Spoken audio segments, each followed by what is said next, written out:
Mari Bapak Ibu Saudara sekalian kita membuka kitab kita dari Injil Matius pasal yang ke-21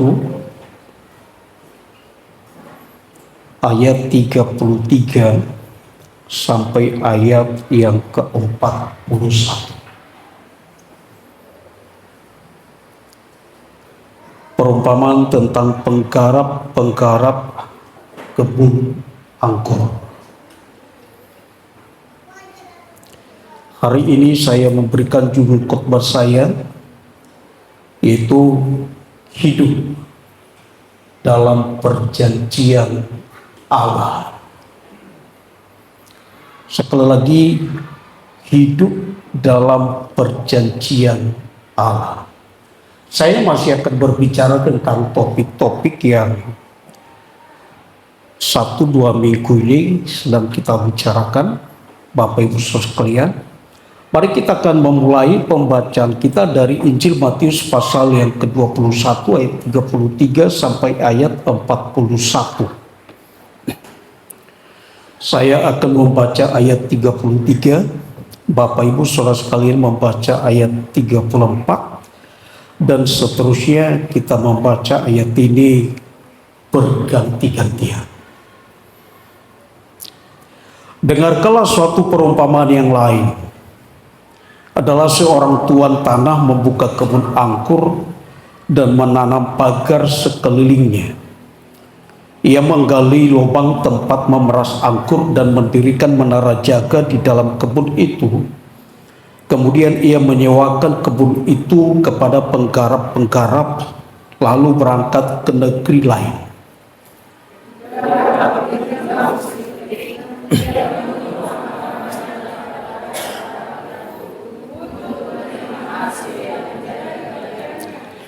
Tetapi penggarap-penggarap itu menangkap hamba-hambanya itu. Mereka memukul yang seorang, membunuh yang lain, dan melempari yang lain pula dengan batu.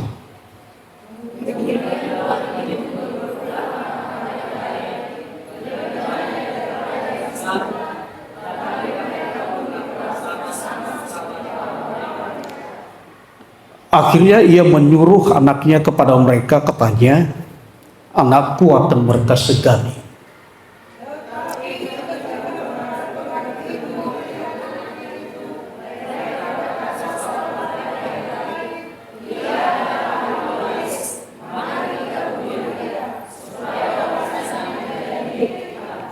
Mereka menangkapnya dan melemparkannya keluar kebun anggur itu, lalu membunuhnya.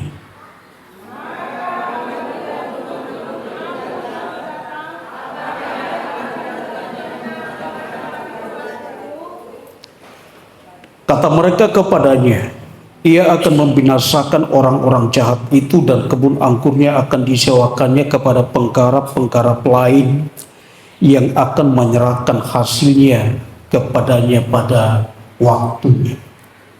Puji Tuhan.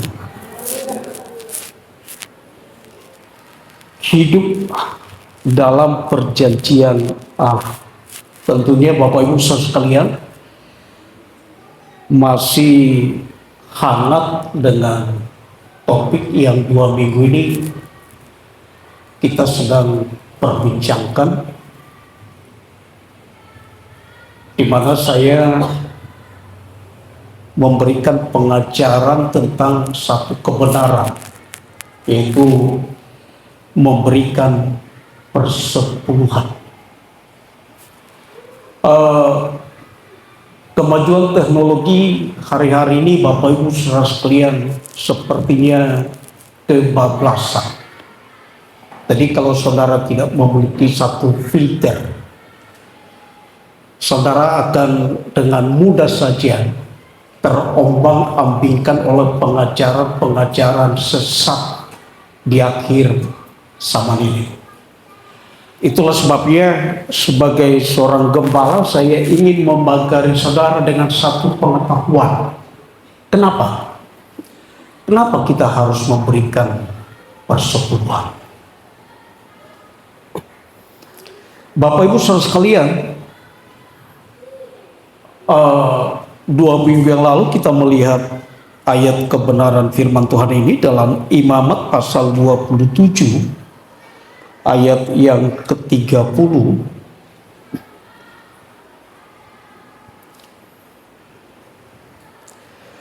Demikian juga segala persembahan persepuluhan dari tanah, baik dari hasil benih di tanah maupun dari buah pohon-pohonan, adalah milik Tuhan. Itulah persembahan kudus bagi Tuhan. Katakan amin. Kenapa? Kenapa kita harus memberikan persepuluhan? Karena itu adalah bagian, itu adalah miliknya Tuhan. Haleluya. Haleluya. Dalam pembacaan kita, Bapak Ibu Saudara sekalian, kalau saya mau ulangi di ayat 33 sampai ayat yang ke-34 dari Injil Matius pasal yang ke-21 tadi, dengarkanlah satu perumpamaan yang lain. Adalah seorang tuan tanah membuka kebun anggur dan menanam pagar sekelilingnya. Ia menggali lubang tempat memeras anggur dan mendirikan menara jaga di dalam kebun itu. Kemudian ia menyewakan. Kata menyewakan di sini adalah kata mempercayakan. Jadi kebun anggur tersebut dipercayakan kepada penggarap-penggarap lalu berangkat ke negeri lain. Katakan amin. Saudara perhatikan Bapak Ibu sekalian, kebun anggur ini adalah milik seorang tuan. Ini adalah gambaran dari pemilik dari segala sesuatu, yaitu Tuhan kita. Sekali lagi kita tahu bahwa langit, bumi, serta segala isinya adalah miliknya Tuhan. Katakan amin. Saudara tidak pernah menciptakan bibit jagung. Betul Bapak Ibu. Saudara tidak pernah menciptakan bibit kangkung. Saudara tidak pernah menciptakan bibit, apalagi yang paling saudara suka, jengkol.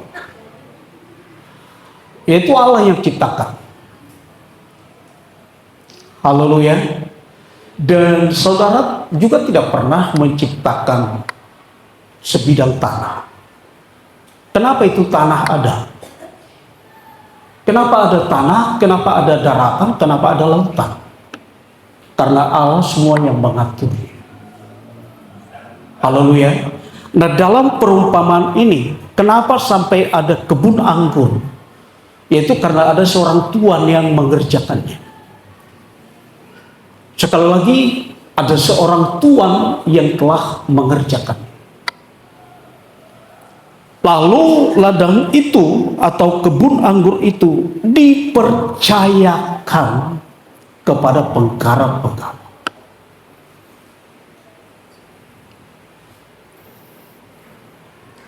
Ketika ladang itu dipercayakan kepada penggarap-penggarap itu, saya mau memberitahukan satu kalimat yang tepat. Pada saat itu penggarap-penggarap itu telah mendapatkan berkat. Itulah berkat. Dari sebuah kepercayaan, itulah berkat. Katakan amin. Adam dan Hawa tidak pernah berpikir untuk membentuk sebuah taman yang kemudian kita kenal dengan Taman Eden. Tidak pernah. Adam tidak pernah berpikir apa yang akan ditanam di taman itu. Di mana letaknya sungai, di mana letaknya pohon anggur, di mana letaknya pohon zaitun, semuanya Adam tidak pernah berpikir tentang. Siapa yang memikirkannya? Sama seperti seorang tuan yang memiliki kebun anggur. Yang memikirkannya adalah Allah. Haleluya.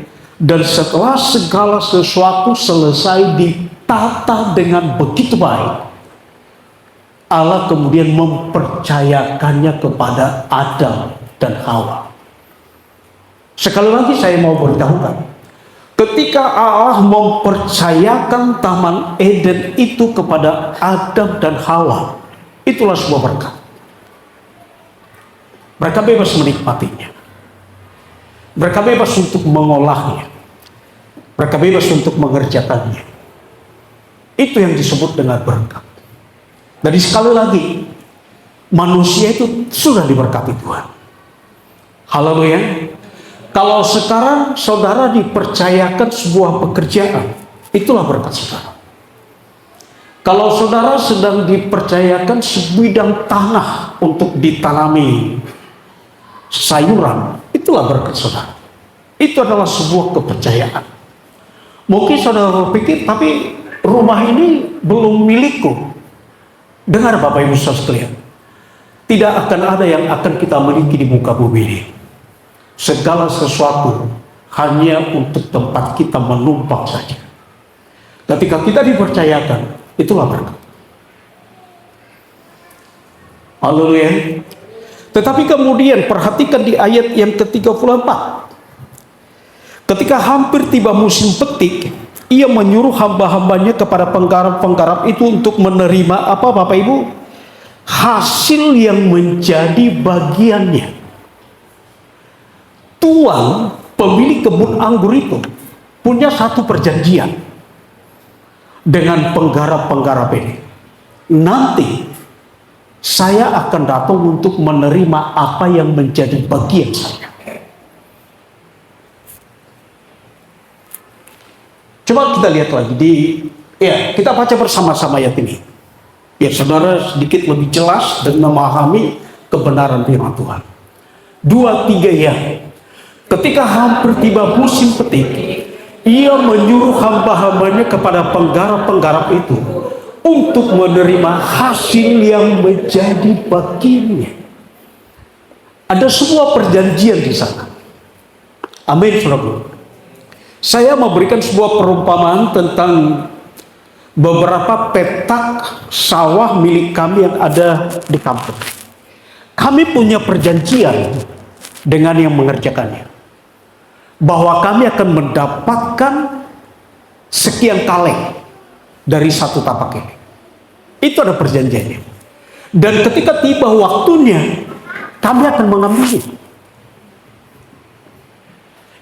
Mereka yang mengerjakannya, mereka yang berusaha di sana, mereka yang berdoa di sana, mereka yang mengupayakan di sana, mereka yang menentukan bibit apa. Tentunya bibit yang sudah tersedia, bukan sesuatu yang mereka akan ciptakan. Dan setelah tiba waktunya, kami akan datang mengambil apa yang menjadi bagian kami. Haleluya. Begitu dengan pemilik kebun anggur ini. Firman Allah berkata, ketika hampir tiba musim petik, ia menyuruh hamba-hambanya kepada penggarap-penggarap itu untuk menerima hasil yang menjadi bagiannya. Dan Allah akan menuntut apa yang menjadi bagiannya. Setelah saudara dipercayakan, segala sesuatu dipercayakan, itulah berkat saudara.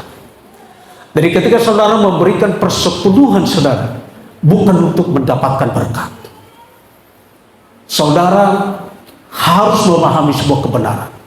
Saudara sedang mengembalikan apa yang menjadi miliknya Tuhan. Haleluya. Dia yang menjadikan segala sesuatu.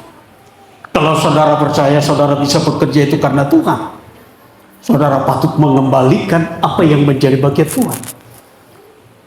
Kalau saudara berpikir saudara mendapatkan sesuatu, saudara harus berpikir saudara harus mengembalikan miliknya Tuhan.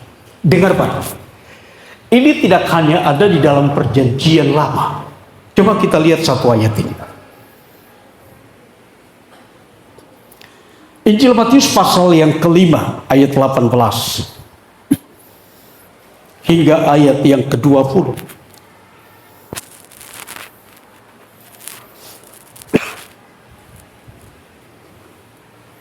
Kita baca bersama-sama ayat ini.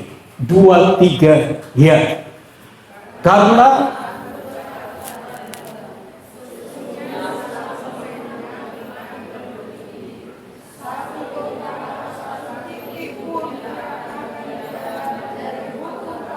satu iota atau satu titik pun tidak akan ditiadakan dari hukum Taurat, termasuk membayar persepuluhan, itu tidak akan ditiadakan. Dari minggu-minggu yang lalu saya berkata, kenapa tidak ada protes tentang pengajaran Yesus yang berhubungan dengan persepuluhan? Karena persepuluhan juga rutin dibayar oleh Tuhan Yesus. Dia mengajarkan perkara itu. Dia berkata, berikanlah yang patut kepada kaisar dan berikanlah yang wajib kepada Allah. Haleluya. Ayat yang ke-19, 2, 3, ya. Karena itu, siapa yang meniadakan salah satu perintah hukum Taurat, sekalipun yang paling kecil, dan mengajarkannya demikian kepada orang lain, ia akan menduduki tempat yang paling rendah di dalam kerajaan surga. Tetapi siapa yang melakukan dan mengajarkan segala perintah-perintah hukum Taurat, ia akan menduduki tempat yang tinggi dalam kerajaan surga. Haleluya. Saudara berhak, saudara tidak membayar persepuluhan, saudara masih masuk kerajaan surga. Haleluya. Sekalipun saudara berada di tempat yang paling rendah. Katakan amin. Tetapi kemudian sikap dan kelakuan saudara itu pasti akan berubah kepada satu sikap pemberontakan yang akan lebih besar. Coba kita lihat di ayat yang ke-20. Ayat yang ke-20 kita baca bersama-sama. 2, 3, ya. Maka aku berkata kepadamu, jika hidup keagamaanmu tidak lebih benar daripada kehidupan keagamaan ahli-ahli Taurat dan orang-orang Farisi, sesungguhnya kamu tidak akan masuk ke dalam kerajaan surga. Nah, kenapa? Karena kemudian orang-orang Farisi, ahli-ahli Taurat dan imam-imam akan dibawa kepada satu pemberontakan yang lebih besar, yaitu apa Bapak Ibu? Membunuh Yesus. Dan nanti kita akan melihat apa yang kemudian dilakukan oleh penggarap-penggarap ini.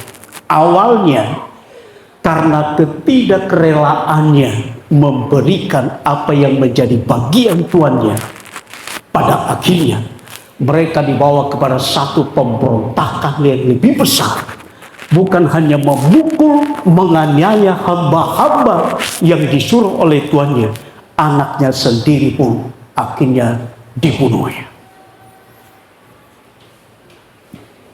Ada satu pemberontakan yang lebih besar mengintip saya dan saudara.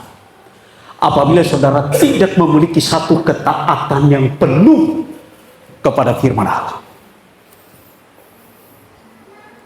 Haleluya. Sekali lagi kita sudah diberkati Tuhan. Katakan amin. Saudara bisa hari ini ada di tempat ini, itu karena berkat Tuhan. Haleluya. Penggarap-penggarap itu ada di kebun anggur itu hanya karena sebuah kepercayaan. Bapak Ibu, saudara bisa melayani hanya sebuah kepercayaan. Saudara bisa memuji Tuhan hanya sebuah kepercayaan. Dan kalau sampai tadi pagi saudara bisa makan pakai ikan asin, itu pun hanya karena sebuah kepercayaan. Haleluya.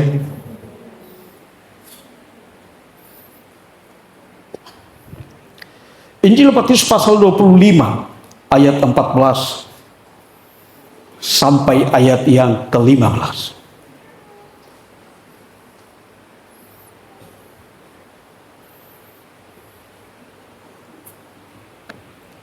Kita baca bersama-sama ayat ini. 2, 3, ya.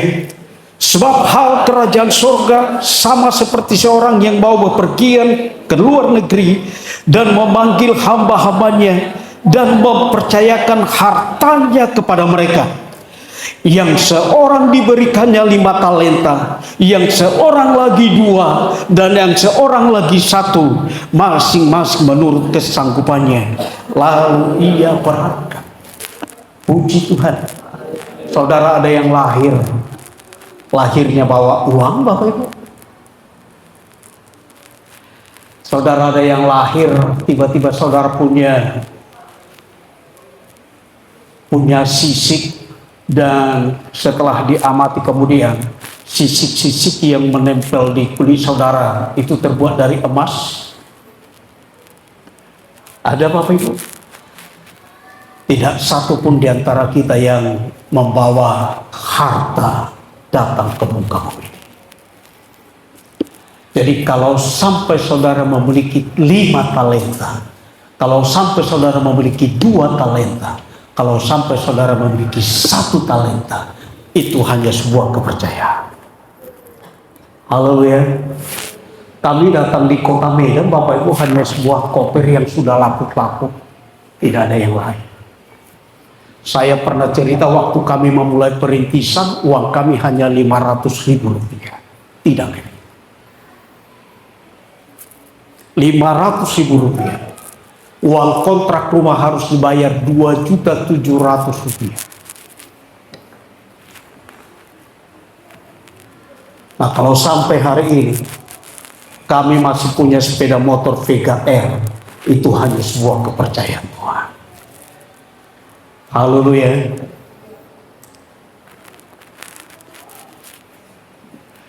Yang dipercayakan 5 talenta, dia bersyukur. Dia jalankan apa yang menjadi tanggung jawabnya. Sebab dia berpikir, nanti kalau sewaktu-waktu Tuanku datang untuk menerima bagiannya, aku bisa memberikan apa yang patut untuk aku berikan kepada Tuanku. Yang dipercayakan 2 talenta juga bersyukur. Dia menjalankannya, dia mengembangkannya. Sekali lagi, sebab dia berpikir, nanti kelak kalau Tuanku datang, aku dapat memberikan apa yang patut untuk aku berikan kepada Tuanku. Tetapi lihatlah, yang dipercayakan 1 talenta, dia memilih untuk bersungut-sungut. Dia tidak melakukan upaya apapun selain dia memberi dan menyembunyikan 1 talenta itu tanpa berbuat apa-apa. Dia tidak pernah berpikir, kalau Tuanku datang, aku akan memberikan apa sebagai bukti tanggung jawabku kepadanya. Saudara dipercayakan 1 talenta, bersyukur dengan kepercayaan itu. Haleluya.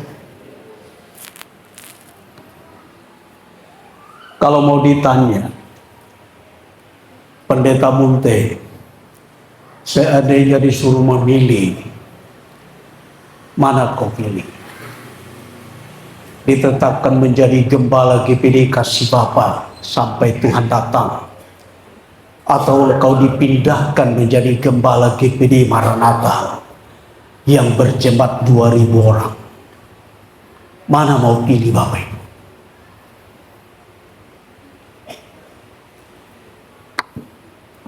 Bersyukur dan lakukan sesuatu dengan apa yang sudah dipercayakan. Sebab apa? Sewaktu-waktu Allah akan datang untuk menerima apa yang menjadi bagiannya.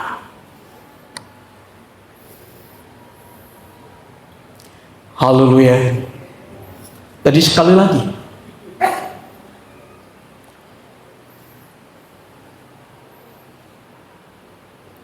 hanya sebuah kepercayaan.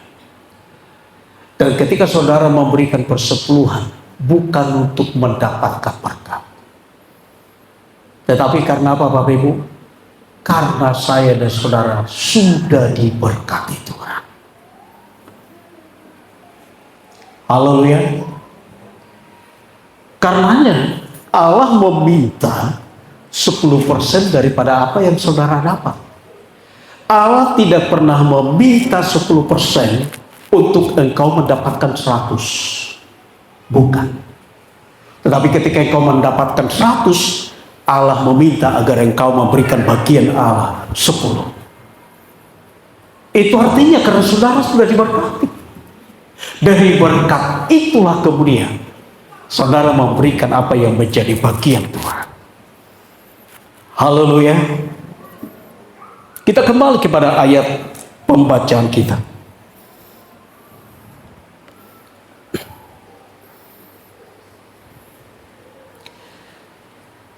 Ayat yang ke-35.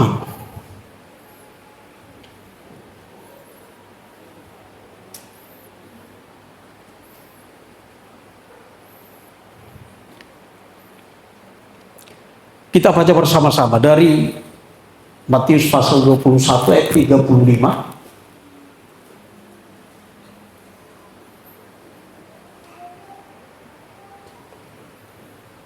Ya. Kita baca bersama-sama. 2, 3. Ya. Tetapi penggarap-penggarap itu terus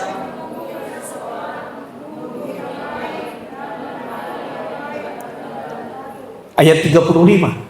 Tetapi penggarap-penggarap itu menolak untuk memberikan apa yang menjadi bagian tuannya. Mereka tidak mau. Mereka tidak memiliki kesetiaan terhadap sebuah perjanjian dengan Tuhannya. Penggarap-penggarap itu menolak. Kemudian Tuhan itu menyuruh pula hamba-hamba yang lain. Coba kita baca ayat yang ke-36. 2, 3. Ya. Kemudian Tuhan itu menyuruh pula hamba-hamba yang lain.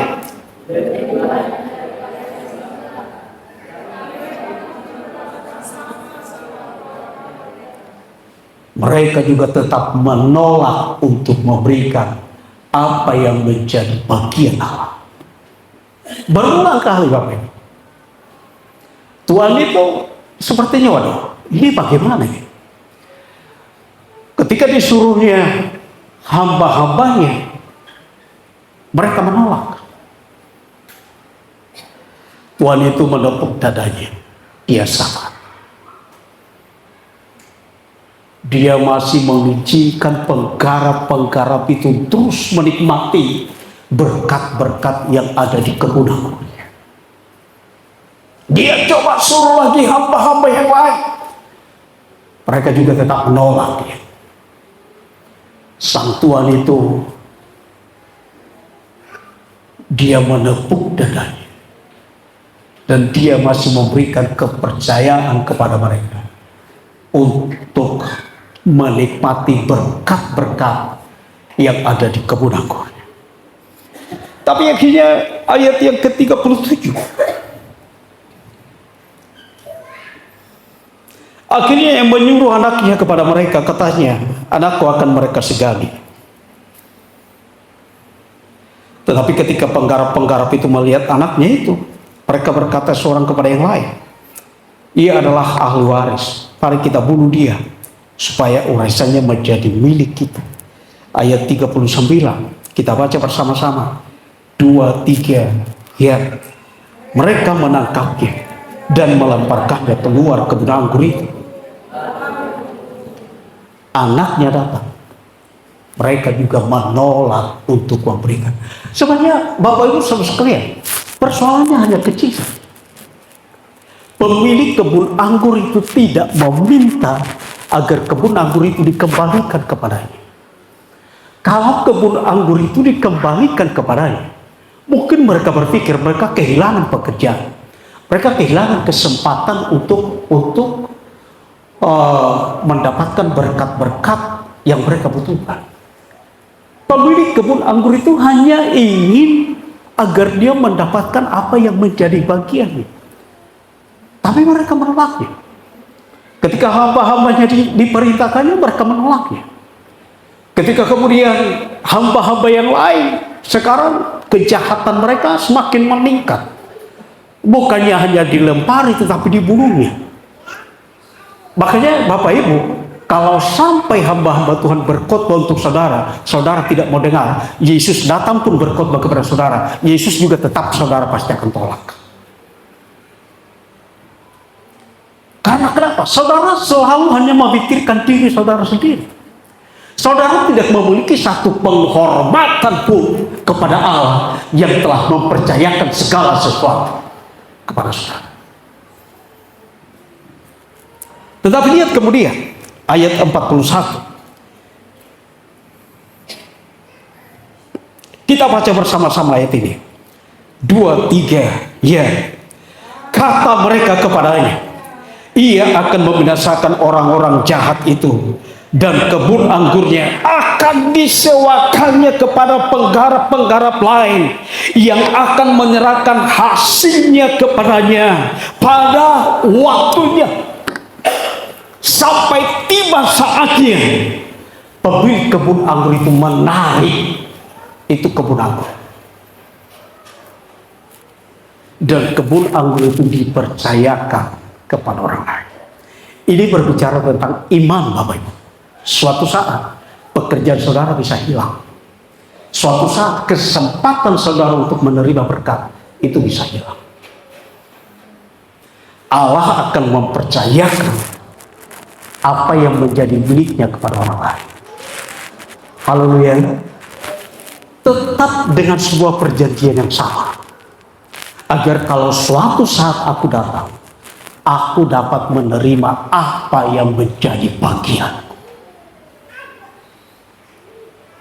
Haleluya.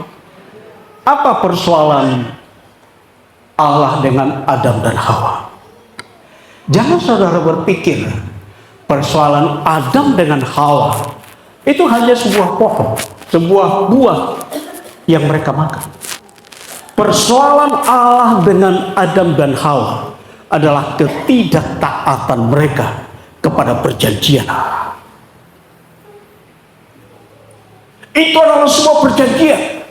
Ketika Allah membawa Adam dan Hawa masuk ke Taman Eden itu, Allah berkata, semua buah dalam taman ini bebas engkau makan.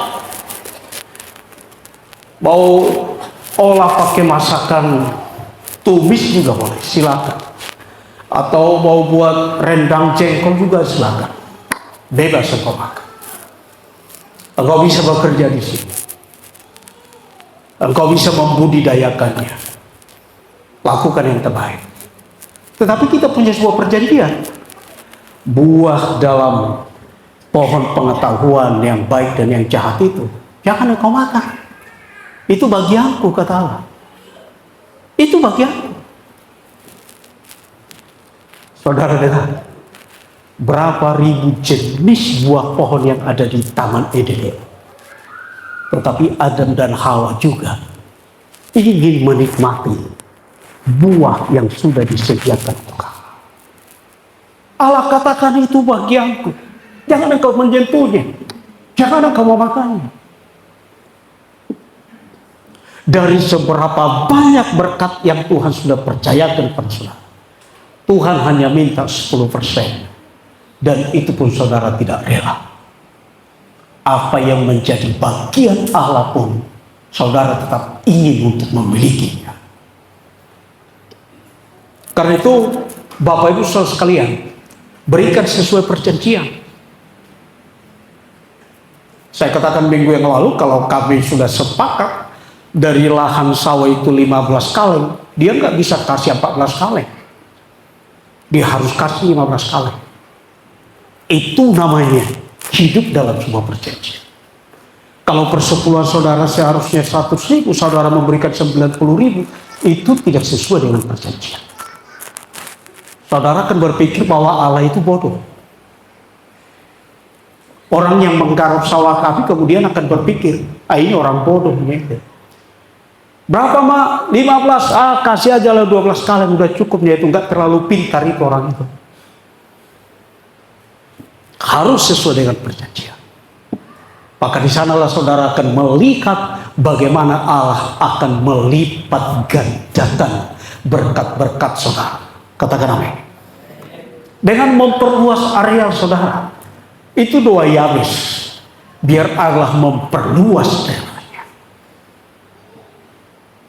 Dan di sanalah kita akan semakin diberkati Tuhan. Haleluya, haleluya. Saudara percaya saudara diberkati Tuhan. Saudara percaya kalau sampai hari ini saudara ada itu hanya karena Tuhan memberikan persepuluhan adalah sebuah pengakuan bahwa hidup kita ini adalah miliknya Tuhan, bukan milik diri kita sendiri. Usaha kita adalah usaha yang dipercayakan Tuhan. Pekerjaan kita adalah sebuah pekerjaan yang kalau tidak saudara terkesulitan. Para penggarap-penggarap itu ketika mereka diusir dari sana, mereka akan mencari lahan yang lain. Tetapi orang-orang juga pasti tahu, tuan-tuan yang lain juga pasti tahu bahwa inilah penggarap-penggarap yang tidak benar, yang telah membunuh seorang ahli waris. Dia tidak akan mendapatkan apa-apa. Kalaupun mereka tidak dibinasakan, lambat laun mereka pasti akan binasa sendiri.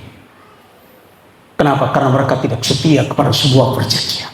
Hidup kita adalah sebuah perjanjian. Katakan apa? Benar, kita diselamatkan karena anugerah Tuhan. Tetapi ada satu permintaan Allah. Engkau harus mengasihi dia dengan segenap hatimu, dengan segenap jiwamu, dan dengan segenap kekuatan. Haleluya. Ada sebuah perjanjian. Itulah yang disebut dengan setia kepada hukum Allah. Sekalipun kita tidak setia, Allah pasti setia. Kalau dia sudah buat perjanjian, apa yang menjadi bagiannya, saudara tidak mau, akan ditarik dari saudara. Dan akan dipercayakan kepada orang lain yang mau sepakat dengan perjanjian ini. Saya berpikir kemudian seperti ini. Ketika seorang tuan itu datang bertemu dengan orang-orang yang dipercayakan dengan talenta-talenta, dia dengan serius berkata, talentaku mana? Yang dipercayakan 5 talenta dia datang. Tuan, aku menerima 5 talenta. Aku telah menjalankannya dengan baik. Dan inilah ke-5 talenta Tuhan dan 5 hasil yang dihasilkan. Dia berpikir biarlah tuanku ini yang akan memberikan apa yang patut untuk aku dapatkan. 10 talenta itu dia beri. Lalu kemudian yang punya 2 talenta juga dia datang. Tuhan, terima kasih engkau telah sudah mempercayakan aku 2 talenta. Aku sudah bekerja keras dengan kedua talenta itu. Dan lihatlah, aku telah dapat menghasilkan 2 talenta. Dia juga berpikir, biarlah tuanku ini yang akan memberikan apa yang patut untuk saya. Dia tidak memotong dan berpikir ini gajiku. Tapi dia menyerahkan semuanya kepada tuannya itu. Tetapi yang 1 talenta dia bersungut-sungut. Aku tahu engkau adalah seorang yang jahat. Engkau adalah seorang yang lalim, seorang yang menua di tempat yang engkau tidak tahu. Karena itu ketika engkau mempercayakan aku 1 talenta, aku telah menguburkannya dan inilah talentamu. Dia tidak melakukan apa-apa dengan talenta itu. Padahal dia tahu pada suatu saat Tuhan itu pasti akan datang untuk meminta apa yang menjadi bagiannya. Tetapi lihat Bapak Ibu, apa yang dilakukan oleh Tuhan itu? Ternyata dia tidak mengambil apa-apa untuknya. Dia memperluas daerah kekuasaan orang-orang yang sudah dipercayakan itu dengan setia. Amin, saudaraku. Dia berkata kepada yang 5 talenta, karena engkau sudah bekerja keras, aku tahu engkau punya kemampuan untuk itu. Karena itu aku mempercayakan kepadamu 10 talenta. Aku percaya engkau akan melakukan yang terbaik dengan 10 talenta ini. Begitupun dengan yang kedua talenta. Dan ketika dia memegang yang 1 talenta, dia mulai berpikir, ini patut aku berikan kepada orang yang sudah memiliki 5 talenta dan mampu mengembangkannya. Lalu kemudian dia berikan kepadanya. Sebuah kepercayaan yang lebih besar akan kita dapatkan ketika kita setia kepada perkara kecil. Haleluya, haleluya. Engkau tidak akan pernah memberikan persepuluhanmu setelah engkau memiliki gaji 1 bulan 10 juta. Kalau hari ini engkau hanya memiliki gaji 1 juta, dari situ pun engkau tidak mampu memberikan perpuluhan kepada Tuhan. Tidak akan pernah. Bahkan ketika engkau teruji dalam perkara kecil, maka Allah akan membuka tingkat-tingkat langit untuk memberikan kepercayaan yang lebih besar kepada saudara. Karena Allah tahu dalam perkara yang besar pun engkau pasti akan setia. Haleluya. Boleh berikan tepuk tangan bagi Tuhan kita.